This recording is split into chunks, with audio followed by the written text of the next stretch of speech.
catch us say you Facebook live. Onua FM 95.1. Phone aka ho. Ya imunchi mu no e twa say 000. You be pim hon mo a. E ya like your page no afi so comment na share ema afofron so ensa enkabi. And then you make us your boy de eba be somwo e wu nua 95.1 FM so no. Ensemu a edi mu akotene no ebi ene say. And that's sorry about it. I say, I buy and say, government appointees. I am more full no. We if you honor ma and no, and I'm a organized labor mano art to movie. Was said in a sea no muno. Ikuya ye free Chamber of Petroleum Consumers Ghana, Copec for say a buying dear pa. I was agency we see no. Assembly members or matted then Neomala 1003. Ubia ba bejini dia na omo president akasa say menhwe we so emfa pressure bia mbeto omo so say anope bia mo musika na omo mo musika na mo fa nkotokoko eno enipa binom ye wadwene se owura ns yakumi a wanya ne baabi ekron kane mra hyebedwani edema akwatia anhwa ne yere ebegina ewo MPP dini mu ewo aba wo ba beto ni mu enei opanyi bia akasa ese nye saa enetie kra.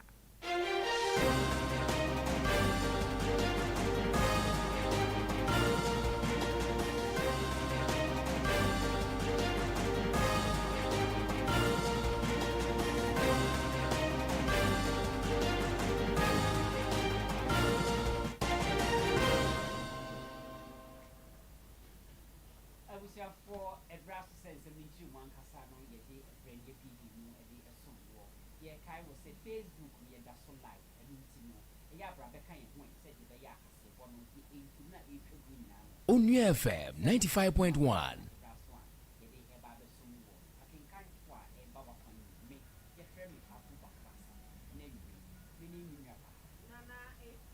Nana, if you for you are yen chai home. Na yemra ye ba nsem no ye de munchire mu ebebro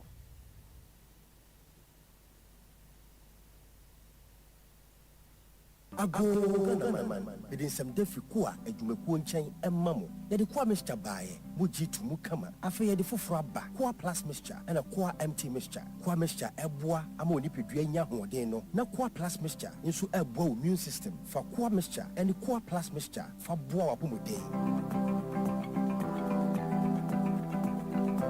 Afenso ye di malaria just atahwe abedwa so ye din di kwa empty mixture kwa mixture kwa plus mixture any kwa empty mixture enye ma pemfo e ma mo ma 95.1 di mfie dumienu hwe se why a test I chese o malaria mo wa no bi ewo mogemu ansa na wafa kwa empty mixture opedudu etua fre kwa edumekuo no ewo 0244 726611 ana 059 165 5778 FDA agi egwedie nkratowe yi ato.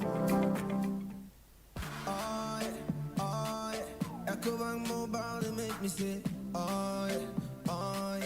EcoBank Mobile to make me crazy. Download it, then use it. It go make your life so easy, yeah. Oh yeah. Download it, you go enjoy it. In my prime check,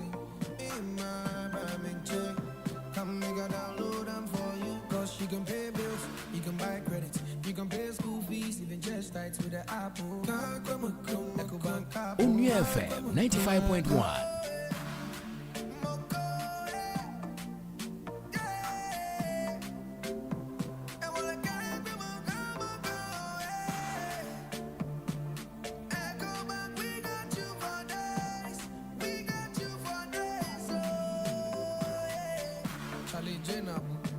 Life is easy with the EcoBank mobile app. You can pay your bills, transfer to and from mobile wallet, virtual card creation, transfer to other banks, express account opening, scan and pay, express cash, all at your fingertips with the EcoBank mobile app. You know it's 5-star life with EcoBank. Can promise.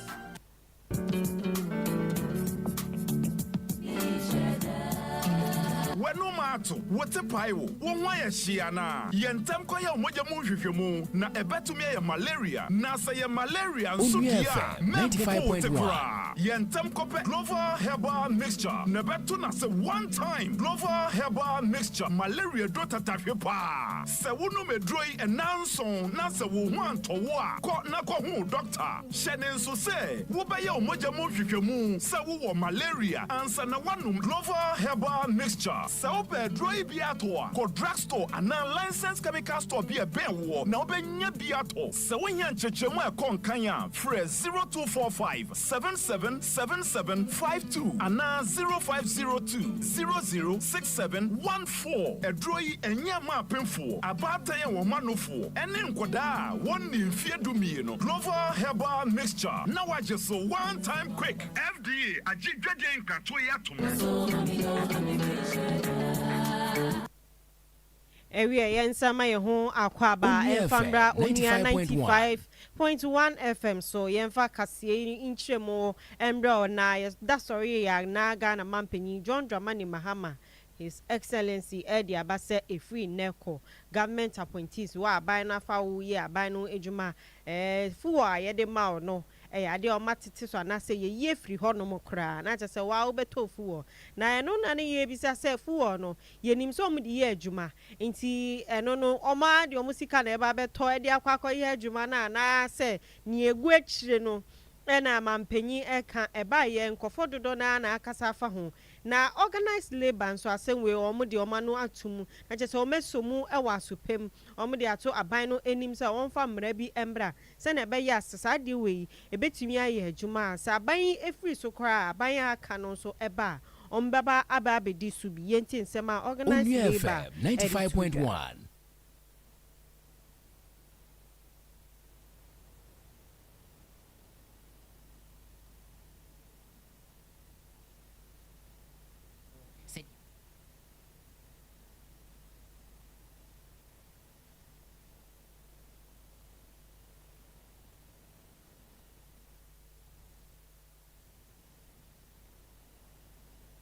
Yadwene mu ho somo amadu tua Onua FM 95.1 yadwene mu ho kan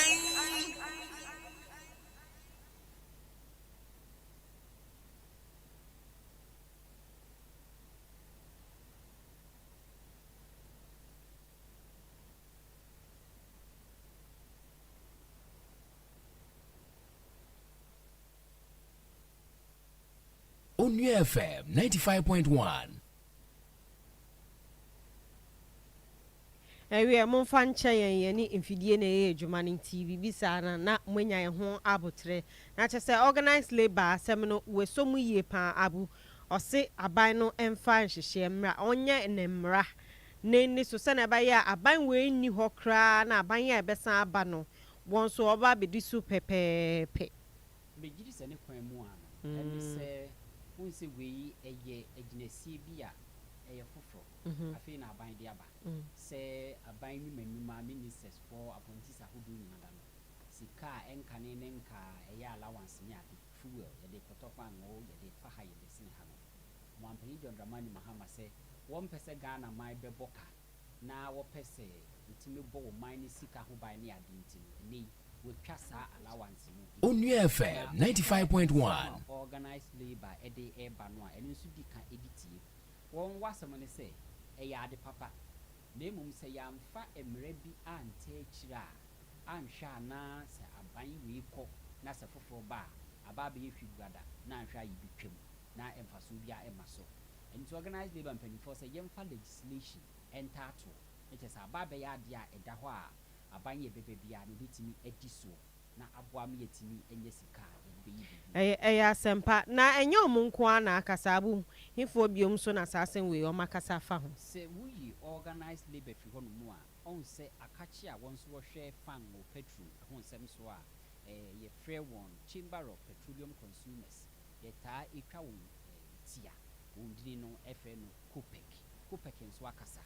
na ye ka Kupek dia na ene ye hwe Onua FM 95.1 amwan ne nkofo e wo ho no mo na won so se ade a aban aye no eno nso e ya ade papapa na Kupek fo se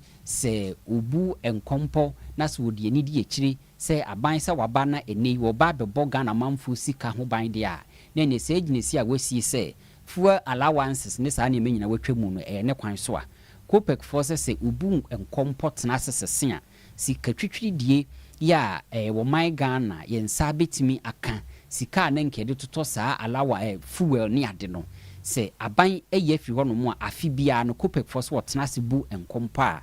wo ha aduonu wo pepe wo ha aduonu Ghana sika no nko a ya eye 120 million Ghana cedis ena afi bia no o my Ghana ebitimi a save sika no a eno ebeboa ne de aye empuntunjuma ahodo enu nti ekama kwa se yewra dwamani mahama ejine si agwesi se eni fuel allowance ne ade wotwetwa mu no ato asopam ya enye organized labor for nkwa na ebo omampanyi abaso na emum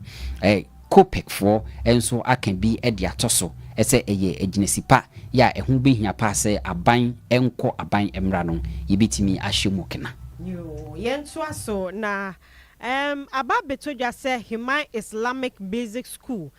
no ewo Himan Lower Dentra impesua ne so na se mensini ni mu ewo mfimfini mantem asema esi wo ho ene se insuo ho akwatwe eniti mofrei abra wo so wokotena classroom ekosua de no na wonenam ubisa ne sade o se mikopensio aba behohro mensa mikope bi aba bedware mikope bi aba behohro miniememo na chese yade ha dwen ye pa neno ana mofrei any school for penifo edi atu penifo enim se inso ho akwatwe no eyade ha dwen ye pa ntimpenifo hwe na sasen we wombre mu na insupa na yenyina yenim se ya nkofo ankrankra bi kra etumi kosi boho ni ade edi mankofo nti muti ana chese Himan Islamic Basic School no ewo lower dentra empesua ne so anase mensini no mu ewo mfimfini mantem omo ho achi om ye pa yentie ne ekoso ewo ho adesuafo yi etra wo say pipe ba ko ewo campus so a no ano mo de bu nsuo no esan se omo ene manfo mo kro no so edidi dwumanti no ne pipe no endi ne dwuma san se pressure no edo so pa janso amansu crushing omo nya bi womo se je so mo nante kwan tintin so ansa no matimi akopu nsuo ejina so amoma twese Onua FM 95.1 eno kranye krojen nsuo nsem de nye kla bacho ye nsuo na omo be ma yo ho omo kro ha mo fo no omo koto omo ye ni ye wo so ma ya nti asenti nsuo na ye koto ase ho omo kita no so ma maintenance kra omo Ema nkola na ya omu nsuo no bi no su kon tide omu pa na omu dwane kofi de me waka chembe ko say yesro so omu mbo ayo nsuo nsem de enya flower ya kwa ase okotu na chese nsuo hu sem akwache ewo Himan Islamic Basic School no ewo Lower Dentra me bohonom se na be ya obi tie ye wo ankrankrafo bi ewo ho nwumekuo bi nso ewo ho no ma omo de adwuma omo ya ne se wosisi nsuo e de cheche amafo 95.1 Dada Foundation minim se mo ye se adwuma we nti mo nko ho no ewo mfimfini mantem yade omo ho ache omo ye pa esanse nsuo ho akwatwe na ahwe mi a 2 minutes bia me hohoro minsa na me wo suku mu na se nsuo ho akwatwe na chese eyo ha pa abu ai ena unse we nso eye mofra asem ne ye ka no eye basic school ai wo so wodi wo ho ni sa enti mofra de he wo ma break a munimuni wo ho di agro ne ade a mfifiri bebre na nsuo eni ho no mo se wuyi se yade COVID-19 nimdie de breyen se hu behia se wo se hohoro yensa wo be hohoro wonsa ne nsuo a etene ase ne yade ansa na wadidi no se wuyi se nimde mfi ho no mo a hu behia ese mofra no be hohoro wonsa bra no no a afi ye nhwe se abofra e ba bedidi nsuo ni ho no 95.1 nsuo wuyi nsa hohoro mfi ho no mo a odidi wi nsuo be no be no ena wo hwe nsuo asem e wusuku mu a de ma ne dance nso ne se eha adekire eha enwumesua ebretintin ye wo senka mofra ne betena school de mu esua ade teacher ni esua ade na abofra ne sere kwan se ensukom de no wo kwa kopi nsua no de na teacher ni be woni di obeka bia beka sa abofra ne nko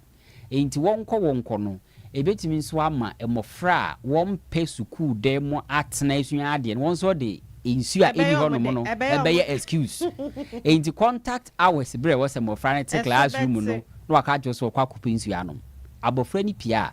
wo teacher ni wo madam a wo child obedo be hu ba bi abofra ne nam se wo kwa kupa insu na anom mi kupa insu eno no enti omu tie yen yesre mo abo unse ye wankwankwa bi honom a ejuma mo ya ntom sisi oh bebre ye wo nan governmental organizations a wo madwuma wo mudia no no wo komputa ni ade a wo mu ya ade wo sa ne ma no enti se mu tie yen a we kwame yesel na ade aba wo de se wonim se obetumi esibi ade ama omo a onua ye wa ha se hwehwe ye kira kwan na yemfa wonko school mu hono Himan Islamic Basic School wo Infinity Mountain na foundation ba kwa minim se omo yesa anwuma ye dada foundation ti dada foundation mu tie ya Himan Islamic Basic School insuo hu akwatwe wo honom ti se na musisi borehole so no monko na yesere mo monko ye bi emfa mom abu enunti no ehun behia enu anana na afia waka no ensem no ye beto aso Ghana manfo ha wunua 95.1 FM so na ye ka tro se ensem wa de biro nyina ye da Facebook Himan Basic School ye kan wasem UBP mu Facebook a wo behwe se di school na nkasa te bia ewo mu esitie ansa kra na ensuo hu nsem ye de aba be ka ho enunti bra na ene emra medika subom e wo Facebook ne so se de be ya bibia be ko fine emfuni ni etwegu jiro na ye ko ensem fufuru mu na eneyi ade ba kwa wo my Ghana atodwa pa eye basabasa ye violence ya etoda na se ye to aba na enipa bi no afamra hye wonsem pinchen entokwa ebi nitimi twutu ene ade etoda na akwakoye ensem bebre na anwa da ya ikupie mu ewo Ablikumanov rerun kakra ye se ye enye the whole constituency no crowd polling centers ahodro edunkron 19 peno peni bra behwe ensem trofo aye bowon asotro wa bra wonye boni bia afei maame meive sawakumsen ye wo no koto beebi amamfo etitia no na akwakoya arehosempa enu nti no yade a akoye se ekoso a emma ewiye ewo menyi mu ya eye basabasa ya efa abato ho enu nti onua semtwerefo ne security experts woni a wo nimdie wo sansem ne ho twetwen enkomo wura Richard Kumado ewie ewo kase boso ena papa ne kase bo sa ne ma ekoso no sebe enye timamufo ene toda woye ena enye electoral commission adwumayefo nso na ebesori abato table hu na sebe wakwakoye basabasa na emum dodo no ano eya amanyofo amanyuku achitaafo ye toda wunya abotre bibikitua bi na ibinum buofu na wafamra edi ahye wonsem won mu bi ene toda wo yesa anema no enu nti siese ye pese ye bo ahobambo etimigina ne na so pi na ye to aba ebekoso toti na basabasa ye ema ewase dia na enie ensem ne ye kan ewo se politicians ankasa ya amanyofo no wona ewo se de yensa etene won so enu nti saa owura Richard Kumado no na sem eitiawa se bre kwa animu no ewo se politicians ema kwan mamra ye adwuma ebra ye to aba enche se bibibia atoto na kwan mu a ye beko etiwa na saa by election no so ekeka ba no ye de ye hu akwakohwe mu o my Ghana ye beko akoto saa adba no enu nti owura Richard Kumado kan supi ese politicians for amanyofo ejai sebi pinchen ya woye ebra ye to aba no a ebema asumdwi aba said ye beya sa basabasa ye no ebi ensibi mu amanfo ye gina we su na ye twa hutia na ya ba onua 95.1 F menumenu nsia kase bono ensem diaka ene doso ye de beso Onua FM 95.1. Hello Obia, you're from Felicia say find us in our class prefect. Me na me mid morning show host of Ejuma on Onua 95.1 FM. Juma day Mondays to Friday 10 o'clock AM to 12 PM. What you say? And to stay glued. Obenya konkosa kakra, just kakra, music and dance so kakra. Bye bye. Onua 95.1 FM. 95.1 FM. Ebusiafo, me dey the Mrs. Matilda Ajoa Edubatin. Do don't have friend me. To the J pounds na obesi majime die me na mdi ho chia me pay eye me da no pa bia Saturdays and pa 6:30 e go see 8 and no pa die me no fire or doni empna twemu kama se be ya kama na akototin kai onua 95.1 FM so die ye no ye dwene ho pa enti no kai ho na ye ndi do ye ma enye fe Onua 95.1 FM ko Facebook no so ye demu e wo ho kwa no like no wa share na wo de wo comment no e dia ba onim se be de metena se a comment no making kan ni nyina e dia ma ye nto aso e na enen yatinde ne memfa se assembly members I wo my moon atinde ne ye nyina ye nim se aban ansa na obeba no wakaso obema mu allowance na chese buso medie obema mu kakra adwuma mu ye na ya na edoso obehu na assembly member ni afre ne se be ye ana se ye nye brebi na wo so okọ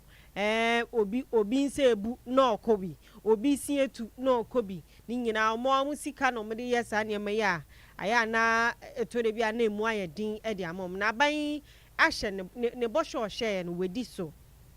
enwa ena 95.1 for edibetu dwase sa sika no akodu assemblies ni nyina da enche crowd bia benya ne de ewo ni bottom na assembly members omo ba benya sa sika yi ba omo buru 9000 na assembly bia so dia akwa kodwunti akase omo nyina benya sika no egu omo bottom nene onua kase so in 73 so ena nana ya opare any Ghana Association of Assembly Members womo president Frank Aka Nelson edi nkomo na obisanse aso se sika ya bai muso musen na no ra Frank ekase na sika ma e kra no obesore no na obi di ni bonsu aba begina ho no mam kakra nkoto kukumvengum no na sika ya bai die na chese ya nhwe ni ya obesore nde bia na nkofo ato santene tse ne ekoto aba no ewo mu do ano mu gate no si ya ba begika na no de ato omu sa nkofo yi se enimu se ajobre munya abutra ya na pressure no do so dodo wo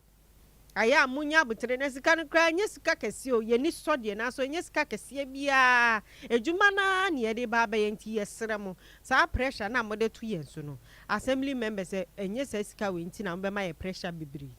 munya butere yenti nsema ora Frank edi tuja odi ka ta we ka ma ye ebre amani hu aye hu esi ya wa ye ko obi sori anofa o de chance be ba fi se o be je aduane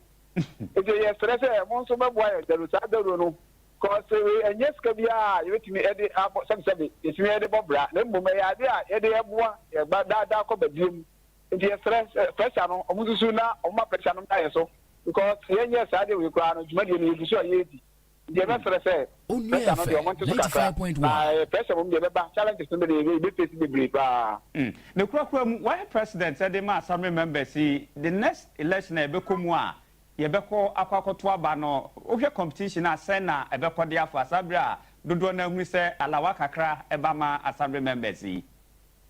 yeah competition be very keen pa o say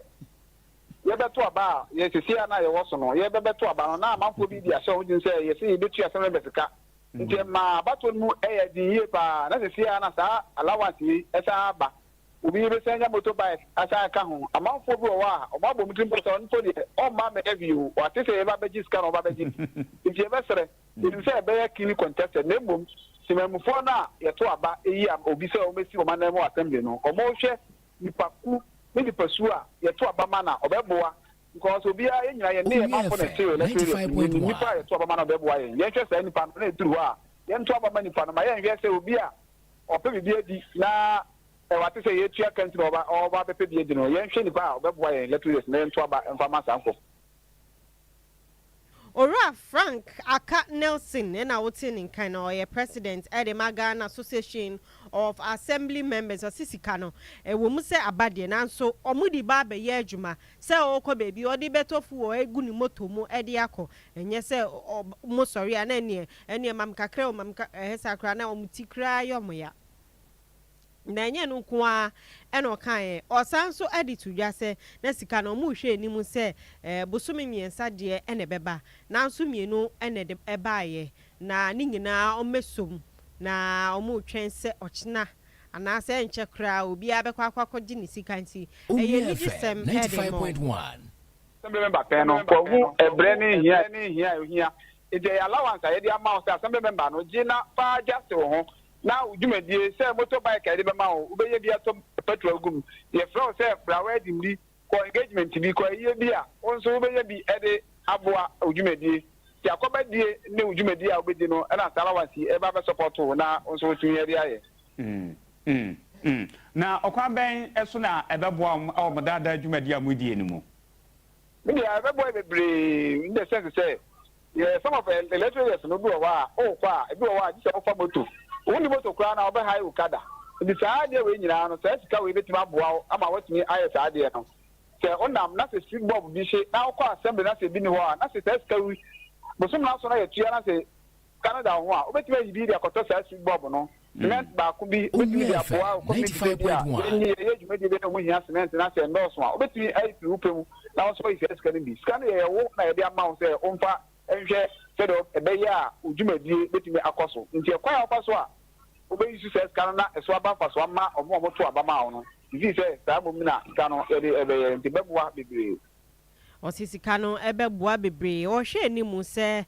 ni aka ni nyina ebeba na obia nso eho ato no na che se ora Frank aka Nelson neni agi ye pa ocha assembly members o maka nso o mani agi sika hu ye pa na asamba kwa osan kai ne se o sika na ba no ebe ma se ye adwuma bia obe se assembly members ni nyina ade o mo ho ebe gimu na che se nkane no nso obi ye kokwa asase sia no onye bi o be san se wo se we adwuma allowance beba nti ora Frank Nelson president and the Magana Association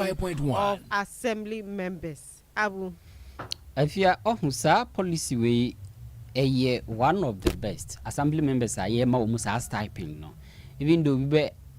we be ka say in sheda nyi sikati tribia 1300 Ghana cedis and so dear na enso beboa won ebru ru an kasa ne nsem bibi no bobo so wan ti ni ya nhunu ye assembly members for nan kasa no afia wokọ emputamu amembu no a omu ne gina ho ma aban o omu ne gina ho ma president o se obi enya atrenche bia eja eto obi fie mu a enye nadmufo no obefre ne face o obefre assemblyman se obi girlfriend bona sumkra assemblyman e mesi enye bete se nsuo eto na obi dan so pa assembly eye wo case a so obi wo no oto no bedina assembly has to be there 95.1 in the assemblyman for adwuma no eye very very very important omunna eni amanfo no eti eben ehunu de ekoso ansana efri assembly level eni ade enti wo DCE wo MP eni ade nyina no mo main amanfo no grassroots na nkasa eti sedie assembly members for into mo bre obi onoma ba bia wote wo electoral area no bia nkro be se 9 yakeka abom ube free krobi so akokrobi so senye moto e na obetena so na asem bi ba watimi di akwa gisa wo we form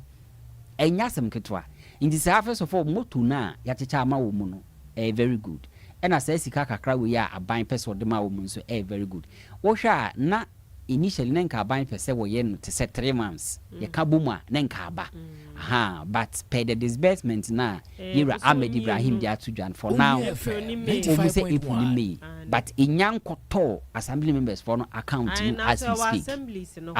enti eyade a ebeboa wo mu a ye kwa animu ye hwe se omani agiye pa omani di age because wo hwe omujuma omudi ni se na wo kan no omukukọ niama bebre bibia wo ka bibia besi bia was assembly member bibia na we are the first person I be fro se atrenche musi na se nadmufo e bampotem ho a wo assembly member wo na wo di omu kọ ba bia ade na sie no hwe so bi si ni fie fufo no kwa akọpe light a there are certain areas a wo assembly man no wo ne ye frɛ assembly me pe light enya bete o enya bete na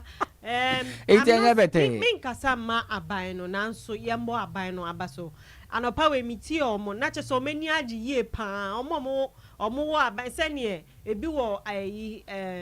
aban dada na sa aban ya etwemu no ebi wo mafa na ebi nso wo aban we afa ningina omo nyina ye assembly members for crowd yen kense se sample na eye na nso be ye enya sa na wo se ye because no de eno no ene omo nyina we obi ani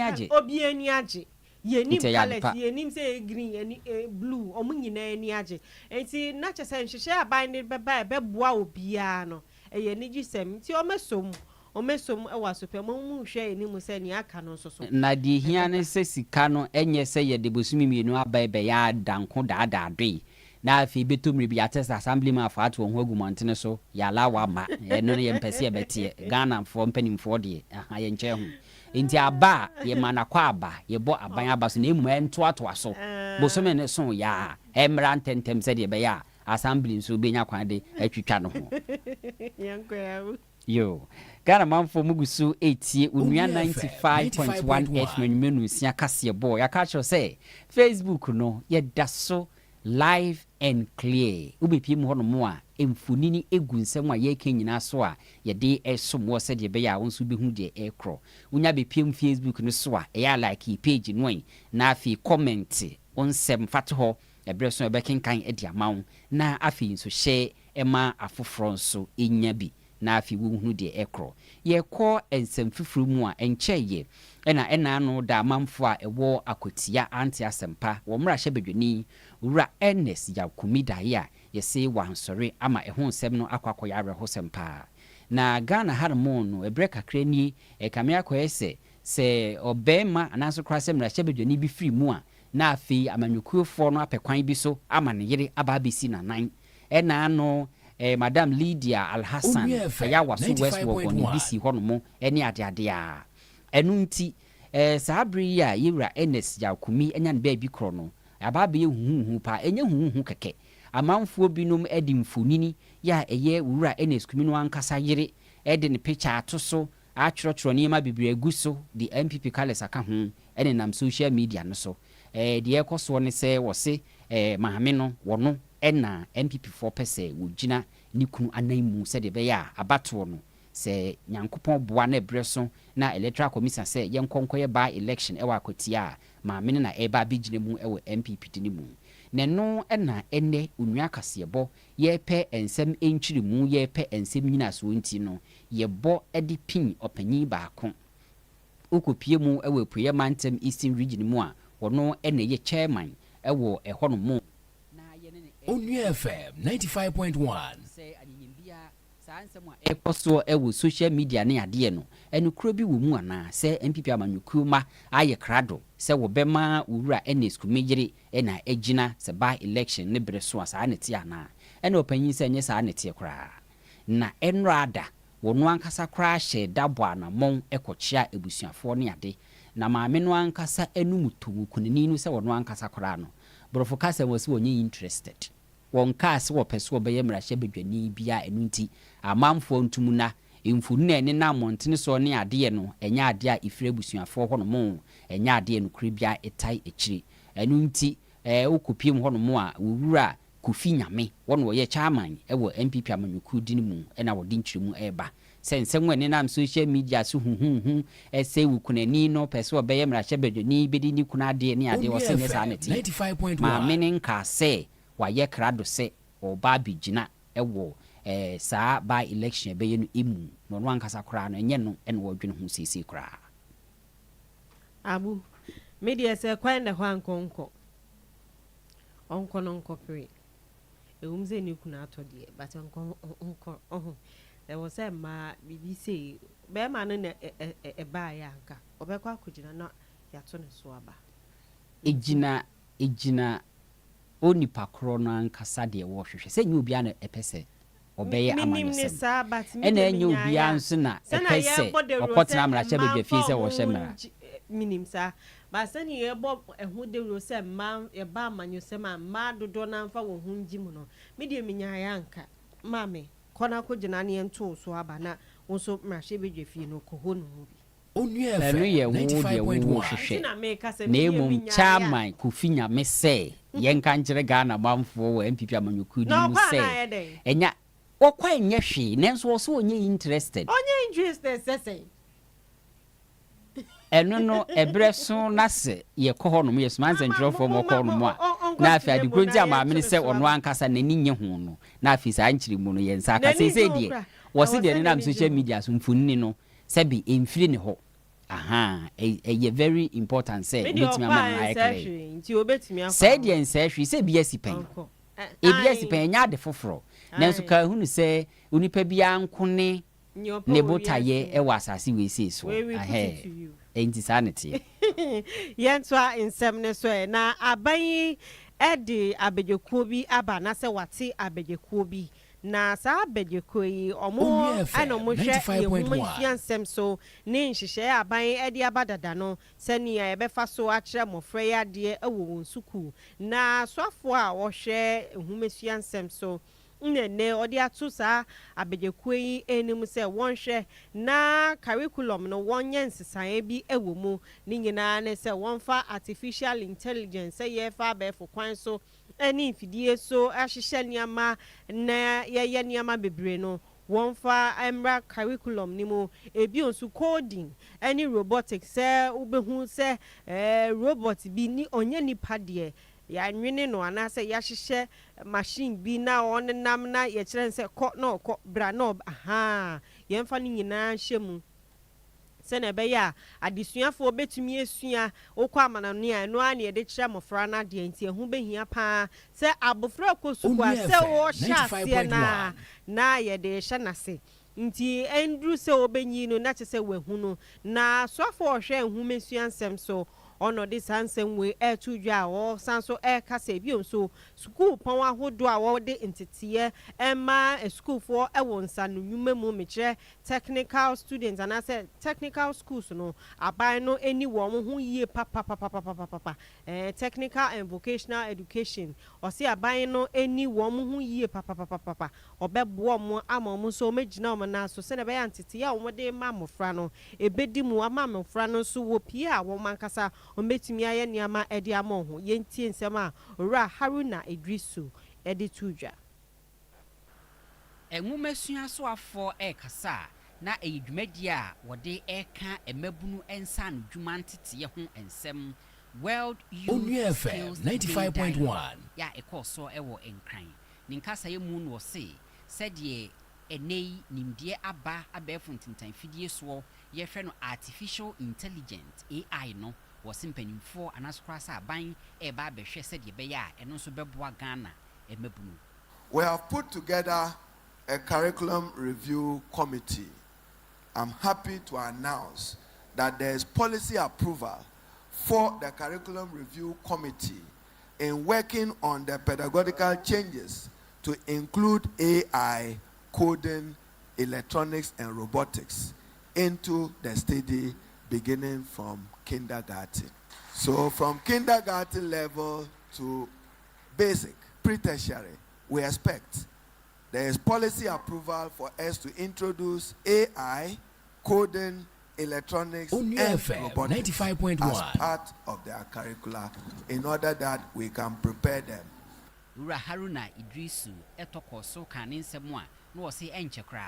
ade a ye friend technical vocational education TVET no e ade a aban eba behyimu kina pa yi na akande ahodo a saa adesuafo ni hia no aban etimi di amawo. I need to work assiduously with President Mahama to improve the infrastructure ecosystem to deliver quality technical and vocational education. These young people, if properly exposed with solid infrastructure of retooled equipments, they will live here assured that they would also provide employment opportunities for others, including themselves. You are the future of our country and the future rests in your hands. Deputy Chief of Staff Nana Oyebampu Ado enso kasa ya no say said ye woko amaman so bi ti se China wonam ensa no dwuma ho nimde so eboa ema economy ni ade ekonanimu no sada so na ewo se ye bi ewo Ghana man yi mu. We are resetting our workforce from the classroom to construction sites, from textbooks to tools, and from curriculum-based theory to hands-on, field-ready expertise. Ladies and gentlemen, look at China. Millions of young people are engaged in technical and vocational training, and they are contributing directly to industries. They are manufacturing smartphones and they are building infrastructure. This will happen in Ghana under the NDC government. The skills we equip our youth with today will determine not just their future, but the future of Ghana's economy. And lift off. A round of applause, ladies and gentlemen. Officially on. Na chese mpanyinfo edi atudwa se wo ba beboa ama schoolfo enyantetiye ewo abefo kwan so na chese nei wo hwe school na curriculum anase nia omo hwe so edi esua de no na sane ma we nyina bi ebekomu ama aboa na yenso ye ma no omo so omo wie school a omo nyansa no nnwuma aye. Ugusu etie Onua 95.1 FM menu siakasebo yenhwe na afi yenko yenim ewo ensem fufuru mu a yefri engumasua ho nsem so na afi yakọ akwanyi road construction ene ho ensensem ene enchei ene omampanyi John Dramani Mahama densem ababetudwa se wo hwe eka ahodo a aban ede contract fo woni ayede akwanyi project ahodo bibiri ahyehye wonsa no sika bebre na wosa ban etuatua edema won na akwan ye dwumadi nso ekoso ya okeka bomu a yese wo my Ghana sika no eye wo pipi aduonu baako 21 billion Ghana cedis debt eka eda ho no mu a wosa ban etuatua edema contract for na asa sika no emu wo pipi 4 billion de aban sesa abosumi we sei mu oba be yidi abamontene so na washase ede atuatua ne ho aka ya contract fo biansa ebeka kakra se de be ya akwan yi dwumadi ahodo bibiri ene nei asisi litrasie akwan no ase yiyi ase yenyi contract fo woni awosesa woni ma de afira akwan so won samra se de be ya aban bitua eka ne kakra kopim se egu bewie na enumu no ena awosoafo a wo hwe akwanye hu nsem eso yewra Kwame Gavins Abuja wotu empasa ewo mpotamu bi na odi nani ehwe akwanye dwumadi a ekoso wei eyede odi akwakopie mu ewo apuye mantem Eastern Region emu a wose eda baako 1 day working visit ena wode eko wokwa akohwe ekwan poti no wode akwakopie mu ewo aveyime ya eno no eben fra mantem anaso kra se enkran pumpini mantem ahye so hono mo baabie na enye aveyime kwan ne nko a enu wura yi ekwa akohwe afi nso ekwan a eda wo men epuye mpotamu ye fen Eastern Corridor Road no eno nso oswafo a wo hwe akwanyi hu nsem so no eno nso wodi nani edi akire ya wo hwe da baako ena we yesi hɔ a wodi edi sa adwuma ebo apro ewo mpotamu hono mo na ni nyina mu no wakasa akirikyiri mu afa enhyehyɛ ahodo a aban eye se eka wode contract fo yi bitua na afi nso ebeboa ama akwan yi dwumadi a ekoso no imu akoso totin resident engineer ya asa akwan no odi nani edi echi anaso kra se contract nhyɛ ne nsa wura ato kakraba wona sese wo kasa na wo se akwanyi no eniema baako a eha won so ne se enipa bi no masisi adan e de apetepete kwan na ho wukobu a wo se compensation fa breme na wo hwɛ sa compensation ahodo a e wo se contract etua no a bibiri no a wonya ntua aye nti na ene ade ne sensen ho wuntimi nkobu ifisika wo de bema ifi wura no wuntimi mfa ma no eno ka ho bi e na etoda ya na ama akwanyi no etimi ekonkon ho no mo eche no who always wanted to fund the approaches. In my view, it was government's commitment to approach them and ask for the assistance that delayed it. When we finally decided to approach them, they did offer to support. So we want to thank AFDB for their support. The only thing I have is on compensation. If you are doing a diversion, a bypass around the towns, why are we still talking about compensation for buildings? I thought it should rather be crops. Is it the case that you did a bypass and still you need to go through part of the town? Basically, they are crops compensation. Yes. Onua FM 95.1. The social safeguard expert might be whether they were built after the cut-off or they were there before. But the ɛno nti ɔpanya a wɔne yɛn ɛkasa yi ɛyɛ deɛ wɔhwɛ akɔnwe ho nsɛm so wɔsoafoɔ no ankasa yɛwura Gavins Kwame Abuja ɛno mu asɛm na yɛteeɛ no na wɔse adeɛ baako ɛno nso ha adwene paa yɛ wɔne a wɔhyɛ daa bɛbobɔ mpata wɔhyɛ daa bɛbobɔ sesen bi de sisi kwan ho wɔne a wɔnim sɛ asase a wɔte soɔ no ɛyɛ ɛkwan asase nso wɔatwi w'ani na wagye asase no abɔ so enti so hu si bɛyi kwan pɛ na kyɛ sɛ ne wɔn nso wɔnya na ɛwɔ sɛ yibu dan no yibu apata no firi hɔ no mo na yɛde compensation ɛma no wɔne a wɔahyɛ da wɔyɛ deɛ fɛ encroachment wɔyɛ aban nsase titiru akwan nsase pinedo sɛ de bɛyɛ a yɛbɛbu agyapadeɛ na yɛama wɔn compensation no ɛno nso ɔsoafo yi ɛne yɛdi ho nkɔmmɔ a wɔse ɛno nso yɛ adeɛ a ɛtaa ha adwene paa ɛyie. I will be surprised that after you did a diversion to or a bypass to avoid the situations, you are still talking about compensation of structures significantly. Of course, if the project was approved and the right of way established before anybody goes to build in the right of way, we are under no obligation to honor because it's becoming a habit of some people that immediately they know government intends to build a road along a certain corridor. People take advantage to go and build in the right of way, hoping that they'll be compensated. And that must not be encouraged because when the project is being put together in terms of 95.1, and then there was no structure there, the cost does not include the new structure that will come after the cost has been settled. And in a particular project like this where AFDB and other people are there, when they settle the cost, you can't just come back and say that, unfortunately, when we went back home, we saw another 2 buildings in the right of way. So the law must apply. If somebody, of course, those who crops and other things you are going to destroy, you need to compensate. But rice doesn't grow for 1 year. So I would have been, if it's compensation for where they farm, I will understand. Rice, 3 months, 4 months, it's yielding. So what compensation are we paying? Are we compensating the person for being deprived of where he or she farms, or we are paying for the crop itself? Because the crop couldn't have been there since last year. The same crop. It's not like palm trees or cocoa. So we need to get an understanding of that. We'll get an understanding of who is supposed to pay the compensation and why it's delayed. But ɛne a yɛtie wɔ so afo a wɔhwɛ akwan yie ho nsɛm so yɛwura Gavins Kwame Abuja.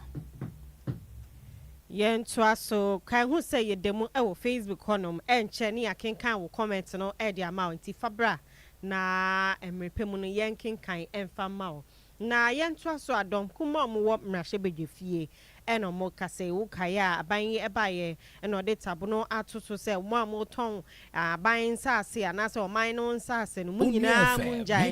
nda no anadom kuma na akasa mo si debi saade we a aban no edi aba no ha adwinye pa mmrahye bedwani edi masubin Kofi Obri Yabua na ejina mu eka se saade we a mampanyi edi aba no eyade ha adwinye pa na minim hawa ho muntia minim de okasa wieye ena mmrahye bedwani edi ma wagya gbawe Jerry Ahmed Shaibu ono so edi na ano etu mu bi ka se o sa tabunu ya aban no edi atoto se aban sa asemi enton no ha adwinye pa nti aban no nhwe na onyi free honum se na be ya o yenkotie nsem a odi chudwa che se me na akasa me nheda hu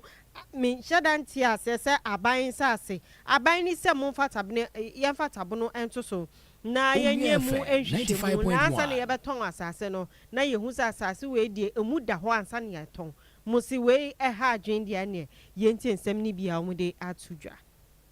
Although the present decision may aim at safeguarding public lands for the benefit of Ghanaians, this directive may also affect individuals, corporate entities who may have legitimately acquired interests in these lands Although the directives by the President to halt all state transactions may have been issued with good intentions, it may pose serious challenges. Registration of state-owned lands, such as the Osumanche layout, which are often owned by individuals and corporate entities, are now in limbo. It deprived the private investor, both individuals and corporate bodies, to use their legally acquired lands to secure loans from the bank. If indeed the government thinks that the private sector is the engine of growth, then the government, as a matter of urgency, should lift the ban. If care is not taken, the state will be saddled with a lot of court actions and judgment debts. As you speak, Mr. Speaker, several individuals and corporate entities have secured court judgment in respect of state lands against the Lands Commission. The Lands Commission, however, is unable to comply with the court judgment as a result of these directives. Land guardism is now on the high. Is now on the high. Land guardism is the order of the day. Mr. Speaker, unless my friends do not want to bear with me and to learn from me the truth, 95.1. not a bad step. But consequentially, what we have seen over the period, Mr. Speaker, lands which have been acquired by individuals who had to go through proper legal processes, Mr. Speaker, are being taken from them by all manner of people, including people now labeling themselves as national security operatives. They enter into people's lands, in fact, including ones which have been registered and have been properly titled. They enter, forcefully take, and it brings about a lot of problems, Mr. Speaker. Mr. Speaker, as I speak with you, there are individuals who are even now fighting chiefs to claim lands that belong to government just because of this FM 95.1. Na chesensa sena aban no edi abasa yemfa tabno ento so no dom kuma ne dia omo se omo ne aban enya adwe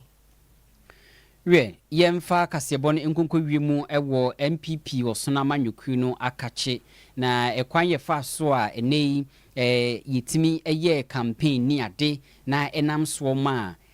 ablikumano fa batu ekoso no itimi kowie biwi ye ndie Ghana manfo nyina da enim abato no ankasa no MPP amanyuku mpanimfo di kaka senya ade a opeso do ho ehyemu bi waboycott enya ade obeyi bi an boycott ekoso nanso ebra mpanimfo eni nsentwerefo kasa wieye no ena nipa na wo gina wa amanyuku na ankasa edini mu na akua afiye no eka ase wode abato no opese okugina bi enu nti wo kugina de ne ho hyemu eye campaign ni ade ebo ne ho modena nanso ewiye no enya ade a utimi edi enkunim na ekame akoye sese aginesi a maame ni siye no ebinum hu ne se ase wobu party no animtia ananso kra se ase watwe mpanimfo ano awofom enu nti maame ne de chewpa ama MPP amanyuku mpanimfo se sa ade a wo ye no pa ho twon enya ade a wo biye bi wo mfa enchewon na saa chewpa no ena opanyi ba kwa enkane na wo ye mrahye bedwani ewo amamfo a wo bekwai akache